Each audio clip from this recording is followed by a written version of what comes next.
The drilling crew hit something strange during their operation. Eerie screams echoed from deep underground, and as the drill went deeper, a foul stench filled the mine shaft. The workers figured they'd hit some kind of animal den and immediately pulled up the drill to check it out. Some weird biological tissue was stuck to the drill bit. The professor, who'd seen his share of strange things, knew something was seriously wrong and ordered the team to start digging in that area. What they found blew everyone's mind. A human-shaped cocoon buried underground. As everyone gathered around to get a better look, a man crawled out of the thing. He was talking, but nobody could understand a word. The best they could figure was that it was some ancient French dialect. The crew brought the man inside. Unable to communicate, he grew increasingly agitated. As the professor tried to calm him down, he saw something that made his blood run cold. A tentacle slithered out of the man's nostril and quickly retreated. The professor stumbled backward in horror, but nobody else had seen it. When the boss showed up, the professor immediately briefed him on how serious this was and had everyone get their blood oxygen levels checked. John thought the professor was seeing things, but out of respect for the old man's authority,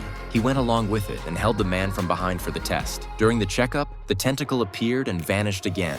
This time, everyone saw it and backed away in terror. After the examination, everyone kept their distance from the man. Everyone except John, who hadn't seen the tentacles and remained curious. John handed the man a piece of bread. The man was wolfing it down when he spotted John's pocket knife. He stopped cold and frantically gestured for it. John figured the guy was out of his mind and ignored him, but the man wasn't taking no for an answer. When John wasn't looking, he snatched the knife and turned it on himself. He tried to stab himself, but the blade wouldn't go in, like something inside was fighting back. While John stood there frozen, countless tentacles burst from the man's eyes and mouth. John instinctively grabbed the man's throat, but the man overpowered him and pinned him to the ground. Then all hell broke loose. Octopus-like tentacles erupted from every part of the man's body. They all forced their way into John's mouth and down into his body. Once the parasite left him, the man instantly shriveled into a mummified corpse. The crew stood around the body, unable to process how a living person could turn into a dried-out husk in seconds.